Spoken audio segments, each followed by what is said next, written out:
എനിക്ക് വേണ്ടി ദുആ ചെയ്യണേ എന്ന് പറയാതെ തന്നെ ഓർത്ത് ദുആ ചെയ്യുന്നവൻ അവനാണ് ഏറ്റവും നല്ല കൂട്ടുകാരൻ. അപ്പൊ അങ്ങനെ നോക്കുമ്പോൾ നിങ്ങളുടെ ഏറ്റവും നല്ല കൂട്ടുകാരൻ ഞാനാണ്. അല്ലെ ഇന്നലെ എറണാകുളത്ത് നിങ്ങൾക്ക് വേണ്ടി നിങ്ങൾ ആരെങ്കിലും പറഞ്ഞിട്ടാണ് ഞാൻ ദുആ ചെയ്തത്? അപ്പോൾ നിങ്ങൾ എൻ്റെ നല്ല കൂട്ടുകാരനാവണം. ആവോ? അങ്ങനെയാണ്. നിങ്ങൾ ഈ വാത് കഴിഞ്ഞ ഉസ്താദെ കബീർ ഉസ്താദിന് ആരോഗ്യം കിട്ടണം അവസാനമൊക്കെ നിങ്ങൾ ആരെങ്കിലും പറയണ്ട. പണ്ട് നല്ല കൂട്ടുകാരുണ്ട്. അള്ളാഹു നല്ല കൂട്ടുകെട്ടിൽ പെടുത്തട്ടെ.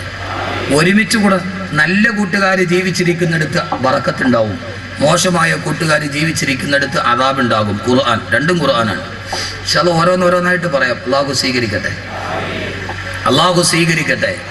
അതുകൊണ്ട് ഖുർആൻ ആദ്യം പറയുന്നു പിശാച് മനുഷ്യനെ ചതിച്ചത് കൂട്ടുകാരന്റെ രൂപത്തിലാണ്. അതുകൊണ്ട് സഹോദരങ്ങളെ നല്ല കൂട്ടുകാരെ തിരഞ്ഞെടുക്കണം. എന്ത് കൂട്ടുകാരെ? നല്ല കൂട്ടുകാരെ തിരഞ്ഞെടുക്കണം. ഒരാൾക്ക് നല്ല കൂട്ടുകാരെ കിട്ടി, പക്ഷെ അത് കൈവെള്ളയിൽ കിട്ടിയിട്ട് അവൻ കളഞ്ഞു. ഖുർആനിൽ 3 ആയത്തിറങ്ങിയത് അവന്റെ പേരിലാണ്. ഒരു നല്ല കൂട്ടുകാരനെ തിരഞ്ഞെടുക്കാൻ പറ്റി, അവസരം കിട്ടി, പക്ഷെ ആ നല്ല കൂട്ടുകാരെ തള്ളിക്കളഞ്ഞവൻ അവനാണ് ലോകത്തിലെ ഏറ്റവും വലിയ ഹതഭാഗ്യവാൻ എന്ന അല്ലാഹുവിന്റെ ഖുർആൻ. അതുകൊണ്ട് നല്ല കൂട്ടുകാരെ തിരഞ്ഞെടുക്കി. അള്ളാഹു അങ്ങനെ ആക്കട്ടെ.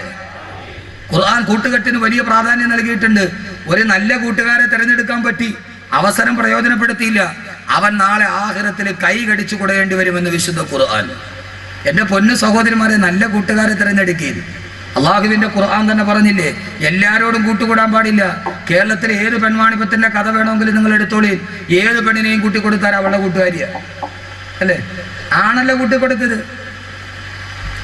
ചുമ്മാ പെണ്ണുങ്ങളെ ഇങ്ങനെ വിട്ടിട്ട് വീട്ടിലിരുന്ന കാര്യം പോകും. അവൾ വേറെ എവിടെയെങ്കിലും പോകും. നമ്മൾ പള്ളത്തെ പള്ളിയിൽ കരുതിട്ട് ഇന്ന പോലെ റജീകിലെ കാതറെന്നും പറഞ്ഞിരിക്കേണ്ടി വരും. കൂട്ടുകെട്ടിനെ ഖുർആൻ വളരെ വിശാലമായി പറയുന്നുണ്ട്. നിങ്ങൾ എന്താ കരുതിയത്? ഇതൊരു വിശാലമായ വിഷയമല്ലേ? എത്ര പെണ്ണുങ്ങളുടെ കൂടെ പോകുന്നത്? എത്ര പെൺവാണിഭമാ നടക്കുന്നത്? എത്ര കുടുംബമാ തകരുന്നത്? അള്ളാഹുവിന്റെ ഖുർആൻ പറഞ്ഞ സ്ത്രീകളെ പ്രത്യേകിച്ച് മനസ്സിലാക്കിക്കോളീൻ. എല്ലാ പെണ്ണുങ്ങളോടും കൂടാവോ? എല്ലാ പെണ്ണുങ്ങളോടും കൂട്ടുകൂടാൻ പാടില്ല. ഖുർആൻ സൂറത്തുൻ നൂർ, ഞാനീ പറയുന്ന മുഴുവനും ഖുർആനാണ്. ഒരു പെണ്ണോട് ആരോടൊക്കെ സഹവസിക്കാം എന്ന് പറയുമ്പോൾ അള്ളാഹുവിന്റെ ഖുർആൻ പറയുന്നുണ്ട്, ഇല്ലാലി ബൂലത്തിഹിന്ന ഔ ആബായി ബൂലത്തിഹിന്ന ഔ അബിനായി ബൂലത്തിഹിന്ന ഔ ബനീ ഇഖ്വാനിഹിന്ന ഔ ബനീ അഖവാത്തിഹിന്ന ഔ നിസായിഹിന്ന. നന്നായിട്ട് കേട്ടോളി സഹോദരിമാര്, ലോകത്ത് മുഴുവനും അപകടത്തിന്റെ കഥകൾ കേൾക്കുകയാണ്. ദീനുള്ള വീട്ടിലെ പെണ്ണുങ്ങളും അവസാനം എല്ലാം നഷ്ടപ്പെട്ടു പോകുന്നു. ഒരു പെണ്ണ് ആരോടൊക്കെ കൂട്ടുകൂടാം? അള്ളാഹുവിന്റെ ഖുർആൻ പറയുന്നുണ്ട്,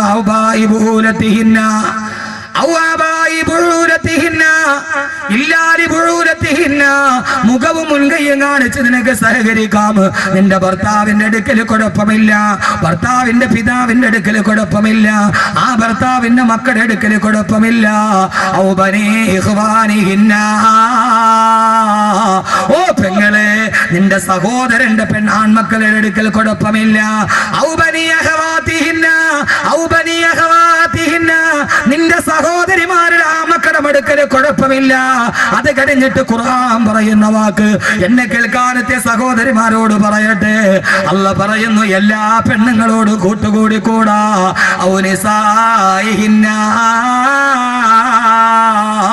നിന്നെ പോലെയുള്ള പെണ്ണുങ്ങളുടെ അടുക്കൽ എല്ലാ പെണ്ണുമായിട്ട് കൂട്ടുകൂടരുത്.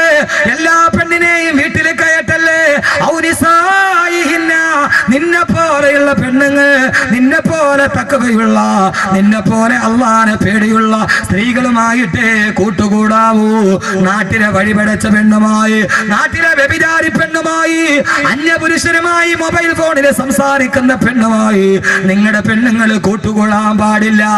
ആരാ പറഞ്ഞത്? 14 നൂറ്റാണ്ട് മുമ്പ് സർപ്പം വളഞ്ഞു പുളഞ്ഞു കിടക്കുന്നത് പോലെ ചെമ്മൻ പാതകൾ നിറഞ്ഞ മക്കാ മരുഭൂമിയിലേക്ക് കടന്നു വന്ന ലോകത്തിന്റെ തിരുദൂതരെ അള്ളാന്റെ റസൂൽ ഓതി പറഞ്ഞ ഖുർആൻ, വായിക്കാൻ അറിയാത്ത വ്യക്തി വായിച്ചു പറഞ്ഞ നിത്യവിസ്മയമായ ഖുർആൻ. ആ ഖുർആനാണ് പറഞ്ഞത്, കിളിരൂര് പെൺവാണിഭം നിർത്തി, കവിയൂര് പെൺവാണിഭം നിർത്തി. ഈ ആയത്ത് 1000 വട്ടം പറയട്ടെ. ദീനീ ബോധമില്ലാത്ത പെണ്ണുങ്ങളുമായി, ആ നാട്ടിലെ വഴിപടച്ച പെണ്ണുങ്ങളുമായി, അന്യപുരുഷനുമായിട്ട് എന്തെങ്കിലും ബന്ധമുണ്ടോ? ആ പെണ്ണുമായിട്ട് കണ്ണു കൂട്ടുകൂടല്ലേ. സഹോദര രക്ഷകർത്താക്കളെ, നിങ്ങളുടെ പെണ്ണുങ്ങളെ പെൺമക്കളെ മോശമായ പെണ്ണുങ്ങളുമായി കൂട്ടുകൂടാൻ അനുവദിക്കരുത്. ഉമർ റളിയല്ലാഹു തആല അൻഹു ഈജിപ്തിലെ ഗവർണറായ അംർ ഇബ്നു ആസ് റളിയല്ലാഹു അൻഹുവിന് കത്തെഴുതി, അംറേ മിസ്രിലെ ദീനുള്ള തഖ്വയുള്ള പെണ്ണുങ്ങൾ ആ നാട്ടിലെ വഴിപടച്ച പെണ്ണുങ്ങളുമായി കുളിക്കടവിൽ പോകുന്ന വാർത്ത ഞാൻ അറിഞ്ഞിട്ടുണ്ട്. വഴിപടച്ച പെണ്ണുങ്ങളുമായി കുളിക്കടവിൽ പോകരുതെന്ന് മുഅ്മിനത്തുകളായ പെണ്ണുങ്ങളോട് പറയണമെന്ന് ഉമർ റളിയല്ലാഹു അൻഹു അംർ ഇബ്നു ആസ് റളിയല്ലാഹു അൻഹുവിന് കത്തെഴുതിയെങ്കിൽ എന്റെ പ്രിയപ്പെട്ട സഹോദരാ, എന്റെ പ്രിയപ്പെട്ട സഹോദരി, നമ്മുടെ പെൺമക്കളുടെ കൂട്ടുകെട്ട് നിയന്ത്രിക്കണം. അവളാണ് വഴിപടപ്പിക്കുന്നതെങ്കിൽ അല്ലാഹുവിന്റെ ഖുർആൻ പറയുന്ന നല്ല കൂട്ടുകാരെ പാടുള്ളൂ, നല്ല കൂട്ടുകാരെ പാടുള്ളൂ, നല്ല കൂട്ടുകാരെ പാടുള്ളൂ എന്ന് അല്ലാഹുവിന്റെ വിശുദ്ധ ഖുർആൻ. ഒരു നല്ല കൂട്ടുകാരനെ തെരഞ്ഞെടുക്കാൻ കഴിഞ്ഞു. ഈ യുവാക്കൾ ഒരുമിച്ച് കൂടിയത് നന്മയ്ക്ക് വേണ്ടിയല്ലേ? ഈ യുവാക്കൾ ഒരുമിച്ച് കൂടിയത് നല്ലതിന് വേണ്ടിയല്ലേ? അവരെ നല്ല കൂട്ടുകാരല്ലേ? ആ കൂട്ടുകെട്ട പള്ളം പ്രദേശത്തിന്റെ ഈ കൂട്ടുകാർ അല്ലാഹു നിലനിർത്തി കൊടുക്കുമാറാകട്ടെ. ഈ കാസർഗോഡ് എനിക്ക് എത്രയോ കൂട്ടുകാരുണ്ട്. ഒരു 4 കൂട്ടുകാരെ എനിക്കറിയാം. ഉസ്താദേ, ഏറ്റവും വലിയ തെറ്റിലോട്ട് കടന്നു പോകുന്ന മദ്യവും പെണ്ണും കൺമുന്നിൽ കിടക്കുന്ന ഗോവ നഗരത്തിലാണ് ഞങ്ങൾ താമസിക്കുന്നത്. ഇതേവരെ ഉസ്താദേ അള്ളാഹ് കിട്ടപ്പെടാത്തത് ചെയ്തിട്ടില്ല എന്ന് പറഞ്ഞ് ദീനിന്റെ പേരിൽ കൂട്ടുകൂടിയ 4 കൂട്ടുകാർ. സഹോദരങ്ങളെ, എന്റെ വീട്ടിലോട്ട് സഞ്ചരിക്കുന്ന 12 മണിക്കൂറിന്റെ ഉള്ളിൽ അവരെന്നോട് പറഞ്ഞു, ഉസ്താദേ ദീനിനു വേണ്ടി ഞങ്ങൾ ചേർന്ന് നിന്നവരാ. മരണം വരെ അല്ലാഹു നിലനിർത്തി കൊടുക്കട്ടെ. അവരുടെ ബിസിനസ്സിൽ, അവരുടെ ജീവിതത്തിൽ അല്ലാഹു ബറക്കത്ത് കൊടുക്കട്ടെ. മക്കളെ, കൂട്ടുകൂടിയാൽ അത് നന്മയ്ക്ക് വേണ്ടി കൂട്ടുകൂടണം, അത് നല്ലതിനു വേണ്ടി കൂട്ടുകൂടണം, അത് നല്ലതിനു വേണ്ടി കൂട്ടുകൂടണം. നല്ല കൂട്ടുകാരെ കിട്ടുമായിരുന്നിട്ട് ആ മഹാസൗഭാഗ്യം വലിച്ചെറിഞ്ഞവന് അവന്റെ അവസ്ഥയെ കുറിച്ചാണ് അള്ളാന്റെ ഖുർആൻ അടുത്തു പറയുന്നത്. ഏത് കൂട്ടുകാരനെന്നറിയോ? ആദരവായ പ്രവാചകൻ നബി മുഹമ്മദ് മുസ്തഫ. അള്ളാഹുവിന്റെ ഖുർആൻ പറയുന്നു, ആദരവായ പ്രവാചകൻ നബി മുഹമ്മദ് മുസ്തഫ.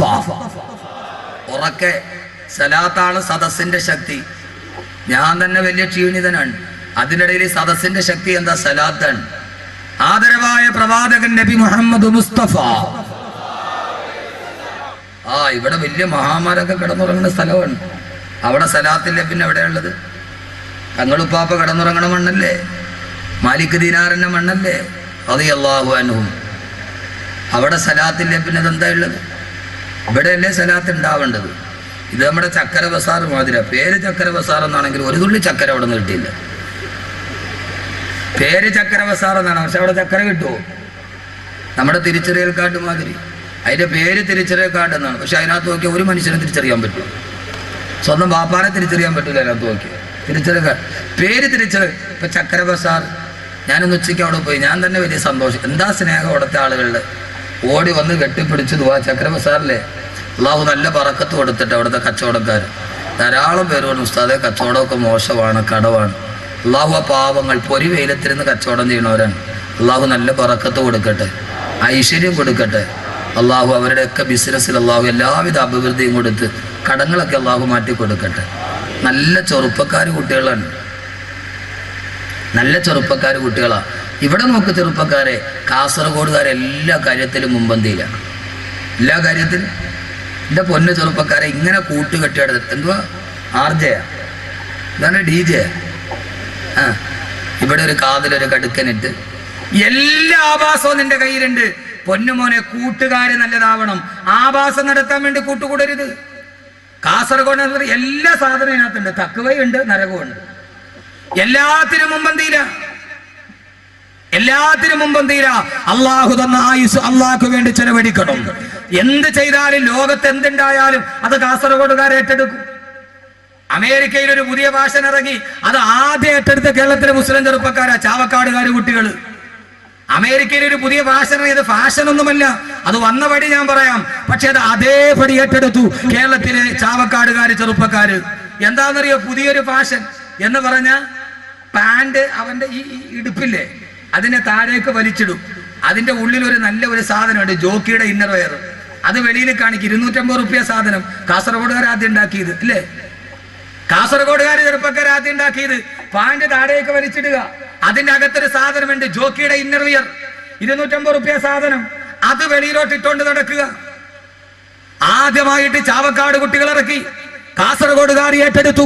എന്റെ പ്രിയപ്പെട്ട സഹോദരങ്ങള്, ആ ഫാഷൻ എവിടെ നിന്ന് വന്നതാണെന്നറിയോ?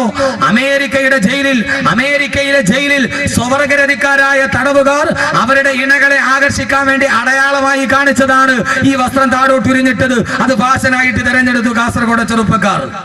ഇല്ലേ? എന്നെ കല്ലെറിഞ്ഞിട്ട് ഒരു കാര്യമില്ല പൊന്നുമക്കളെ, ഞാൻ പറയും. നിങ്ങൾ എന്നെ തുറച്ചു നോക്കിയിട്ട് കാര്യമില്ല. അടിവസ്ത്രം വെളിയിൽ കാണിക്കുന്ന സംസ്കാരം എല്ലാത്തിനുമുണ്ട്. ഇത് അമേരിക്കയിലെ ജയിലിൽ സ്വവർഗരതിക്കാരുണ്ടാക്കിയതാണ്.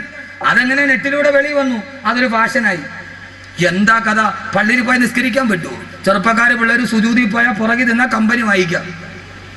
ഞാൻ എൻ്റെ ഭാര്യയായിട്ട് കാറിൽ പോവാണ്. എൻ്റെ ഭാര്യയായിട്ട് തൊട്ട് ഫ്രണ്ടില് 2 പിള്ളേര് ബൈക്കിൽ പോകണം. മറ്റേ യമഹാടെ R15 അതിന്റെ ബാക്കിലൊരുത്തൻ കയറിയിരുന്ന അർഷന്റെ മുകളിൽ ഇരിക്കണ ഭാര്യ R15 മുകളിൽ കയറിയിരുന്ന.